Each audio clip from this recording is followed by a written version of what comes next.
video, you will learn what is consideration in contract law and key cases about it. This video will help you get better grades on your upcoming contract law exams or courseworks. I'm Nini, I'm founder of Simple Studying. I have LLB and LLM degrees from City University of London. When I was at law school, I got very good grades. Then I built Simple Studying to help other law students get good grades too. We are building an AI-powered higher education and career building tool, all in one platform for UK and US university students to get high grades and build successful high-income careers. We have already over 25,000 registered customers on the platform. 90% of our regular customers who got premium subscription and 6 hours of tutoring per module have reported to have got a first class. After working with thousands of law students, we know exactly how to get a first class. What is a contract? Contract is a legally binding agreement that consists of an offer, acceptance, consideration, and intention to create legal relations. Consideration, according to the case of Curry versus Misa, is some right, interest, profit, or benefit accruing to one party or some forbearance, detriment, loss, or responsibility suffered or undertaken by the other.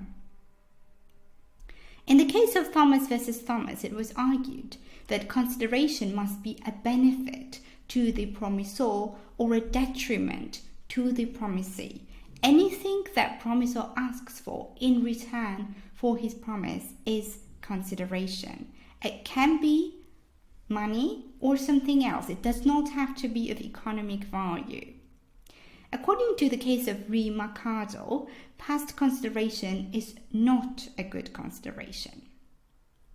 Exceptions to the rule on past consideration. See the case of Lumley versus Brathwaite. If A does something for B at their request and then B promises to pay A for the extra work, the promise would be good consideration because it would be all part of the same transaction rather than a separate event. Therefore, the consideration will most likely be valid in such kind of scenario. See the case of Power on Lo Yu Long as well. It's on the same topic.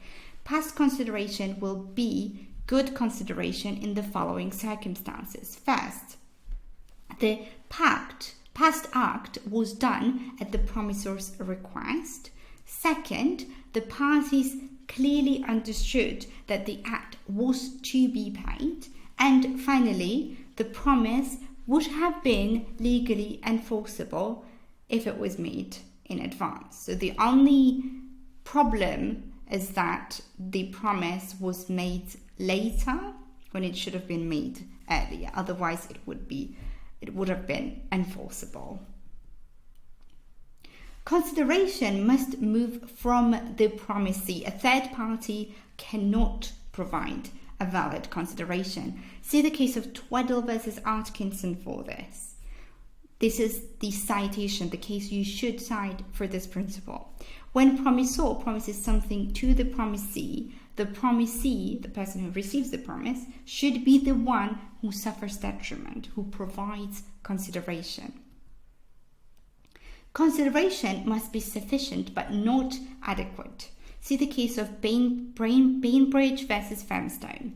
Defendants promised to the claimant, if you let me weigh your 2 valuable boilers, I promise you that I will return them to you in perfect condition. Claimant allowed defendant to weigh the boilers. However, defendant took the boilers apart and claimant then struggled to put them together. The court held that there was valid consideration. Defendant got what he wanted in return for his promise. Even if there was no exchange of money, it was a valid consideration.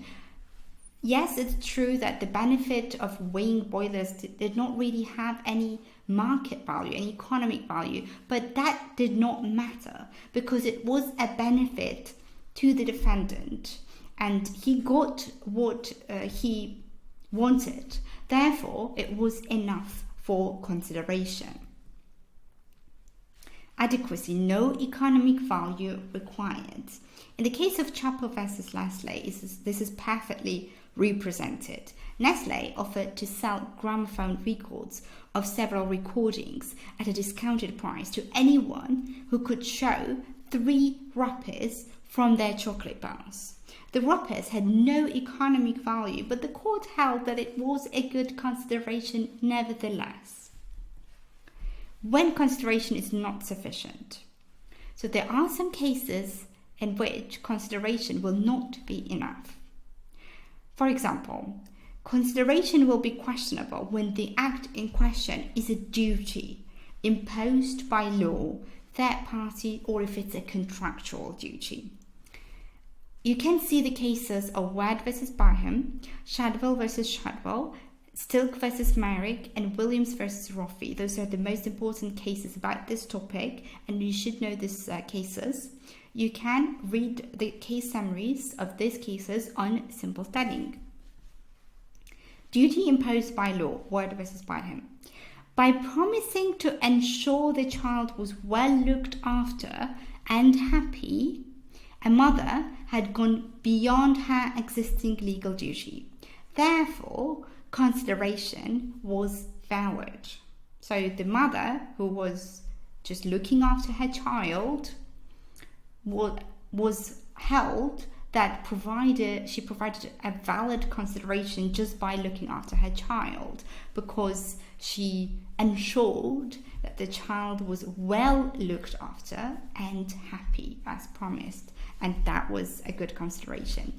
As you can see, there is no requirement that the consideration must be money or it must have some kind of economic value, not at all.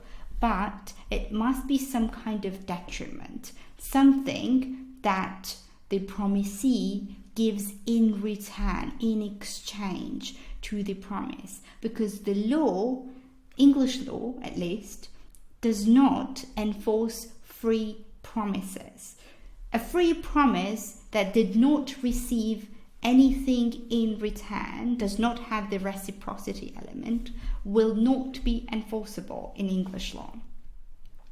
Check out our contract law study materials on Simple Studying. You can get premium subscription to have access to all the main areas of law, or if you just want contract law, you can just buy contract law and have access to contract law only for unlimited time without recurring payments.